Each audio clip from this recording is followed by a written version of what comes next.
했습니다. 하나님의 얼굴을 구하는 교회, 성령님의 임재가 있는 교회. 이 글을 보면 이 글을 쓰니가 굉장히 신실하고 영적이고 충만한 사람인 것처럼 이제 느껴져요. 여러분 어떠세요?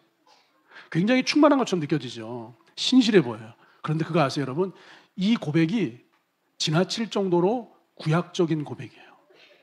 이게 매우 율법적인 고백이에요. 이 글쓴이는 이 구약적인 한계를 벗어나지 못하고 있어요. 하나님의 얼굴을 구하는 교회. 이 율법적인 한계를 놀랍도록 벗어나지 못하고 있어요. 성령님의 임재가 있는 교회, 성령의 임재가 있는 교회를 가야만 하고 하나님의 얼굴을 구하는 교회에 가서 예배를 해야만 하기 때문에 그런 교회를 추천해 주세요. 여러분은 어떻게 생각하세요? 이게 왜 구약적일까요? 이게 왜 율법적일까요? 한번 잘 들어보세요.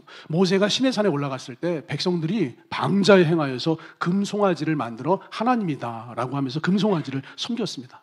모세가 산에서 내려와서 방자에 행한 이스라엘 백성들을 심판하고요, 그 금송아지 사건을 다 정리한 다음에 하나님께서 모세에게 이렇게 말씀하셨어요. 여호와께서 모세에게 이르시되 내가 말하는 이 일도 내가 하리니 너는 하나님 내 목전에 은총을 입었고 내가 이름으로도 너를 알미니라. 이렇게 말했더니 모세가 하나님 원하건대 주님의 영광을 내게 보여주십시오. 하나님 목전에서 내가 은혜를 입었습니다. 내 평생에 하나님 목전에 있는 은혜를 저에게 주십시오. 그날 이후로 모세는 한평생 하나님의 영광을 구하는 삶을 살았어요. 다르게 말하면 한평생 하나님의 목전에 머물러 있는 삶을 구하면서 살았어요. 구약시대 모세는 그렇게 해야 돼요. 그런데 우리는 신약을 사는 사람들이에요. 그런데 신약을 살고 있는 현대 크리스찬들이 지금도 마치 모세처럼 하나님의 목전에 있는 은혜를, 하나님의 얼굴, 목전이라고 하는 게 눈앞이에요. 눈앞에.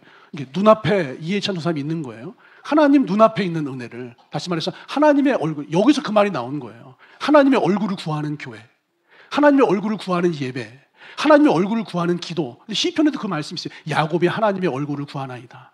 그래서 하나님의 얼굴을 구하는 예배와 기도에 대한 사모함이 현대 크리스찬들에게서 일어나고 있어요. 그런데 하나님의 얼굴을 구하는 예배, 기도, 이 은혜는요, 모세가 구하는 거예요. 모세가. 구약시대 모세는 하나님의 얼굴을 구해야 돼요. 구약시대 모세, 구약적인 사람들은 하나님의 목전에 머물러 있기를 구해야지 하나님이 임재하시고 목전에서 은혜를 주시는데, 신약시대를 살고 있는 우리는 하나님의 얼굴을 구하는 사람이 아니에요.